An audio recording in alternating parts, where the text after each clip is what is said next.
So are these the best shoes you could possibly buy for your lawn care business?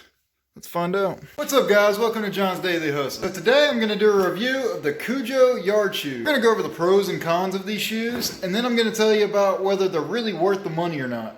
My response might actually surprise you. Before we get started in this video, just know that as a disclaimer, this is not at all a promotional or a paid video at all. It was not sponsored at all. I actually bought these shoes with 100% of my money, and I'm going to give you my honest opinion and review on these shoes. Now, if anybody at Kujo Yard Shoes is watching, as a disclaimer, you have some things you need to work on and change on this, but if you want to send me an updated pair of shoes, I'll happily take them. I will say that the box and everything comes in is very nicely designed. You know, you see the ad for it. I've seen it for a long time before I heard people talking about them. And I'm like, oh, they're just probably some Walmart knockoff shoe. Until I joined the lawn care community, and I've heard lots of great things about them. So I'm going to give them a try. So right off the bat, I will say that they were packaged nice and they look actually really good. I'm really digging it.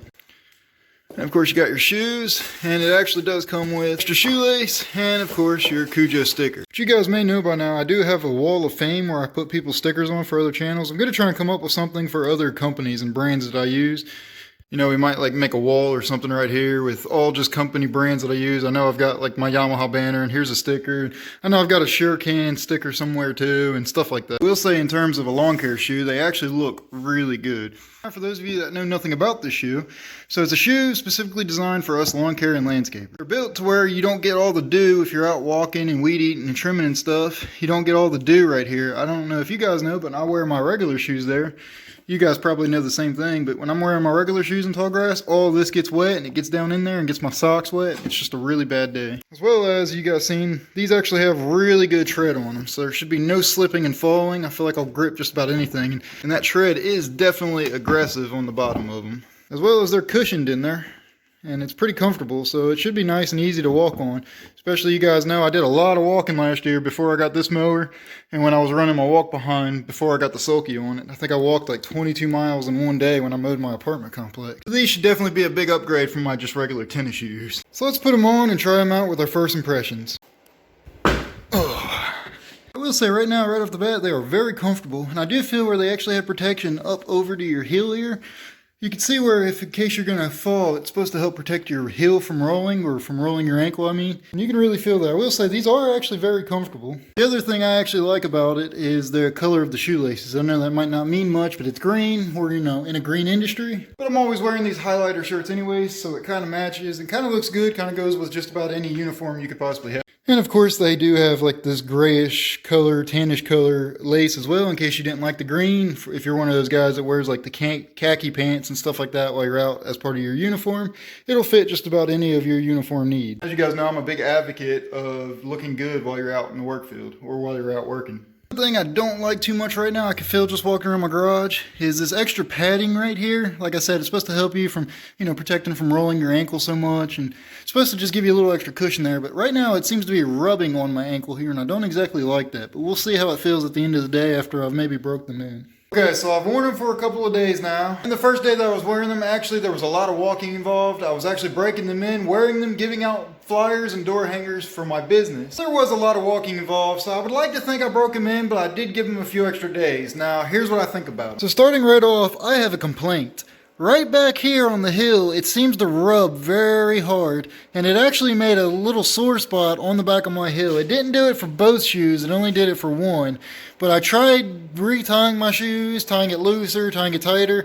I tried whatever I could do to prevent that, but the only fix I had for it was just take a sock and push it down in there to kind of give it a little extra cushion. Now that could just have been my foot, it could have been because they're not completely broken in yet, it could have been many different reasons. But either way, it was enough to make me not wear them for the rest of the day or not wear them the next day because I had a sore spot on the back of my heel. Now 2 days later, after giving out flyers and the back of my heel kind of healed a little bit there, I did decide to put them back on and try them again for some more work just to see how I like them. Maybe I broke them in more. Fortunately, it still seems to be rubbing the back of my heel just a little bit. One thing they definitely did right is, like I said in the beginning, this right here, this part of the shoe is supposed to keep your toes and your feet from, they're supposed to keep them dry. It's supposed to keep it from, you know, tall grass and the dew and stuff.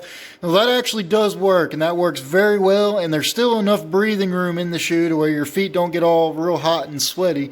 So I was actually walking through some wet leaves doing a leaf cleanup. I actually just went a couple of times this week to give a couple of customers bids on their properties for lawn maintenance, and the grass was a little wet after it just rained, and my feet did in fact stay dry. Another positive thing about these shoes is they're actually made pretty thick and pretty durable to protect you. You know, you can drop stuff on your toes. They're not steel toes, so I don't recommend dropping heavy stuff, but I dropped a log the other day. It was like a little piece of firewood when I was doing my cleanup for a spring cleanup, and it actually protects you a good bit, at least better than regular shoes do anyways, tennis shoes.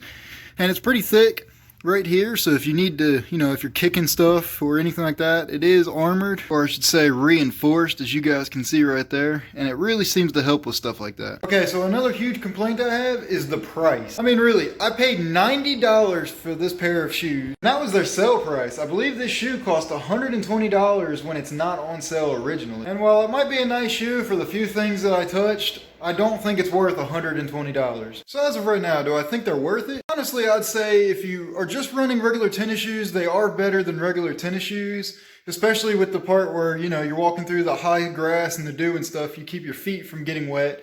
And they also have that very good aggressive grip on the bottom, which I really like. But I would not pay more than $90 for them. If you can get them on sale and they're $90 or even less than that, I would absolutely buy them, but I would not pay more than $90 for them. If you can get used to the back part possibly rubbing your heel, that might not happen to everybody, but it definitely happened to me. Some of you guys can comment below if it happened to you guys, because I want to know, is it just me, or is that a big problem everybody else is having? And of course, there's ways around it too, like you can wear an extra sock or put your sock down like I did, push it down to your heel to where it gives that little bit of extra protection from it, to where that doesn't happen. They do also offer a pair of boots there, so if you guys are like a boot person and you'd rather wear boots out in the field, especially for some of you guys that do the big landscaping jobs, that could be an option for you guys too. I personally do not wear boots. I don't really care for them, especially when I'm out just mowing and trimming and stuff. I'd rather be wearing shoes. So that's why I went with the shoes and not the boots. But you guys can give them a try as well. So if you guys already wear Kujo Yard shoes, let me know in the comments below. Do you guys agree with anything I said? Do you guys disagree with anything I said? Do you guys have similar problems with them? To anyone that doesn't already wear them, I hope I maybe helped you make up your mind on whether or not you should buy them yet, or should you hold off or wait.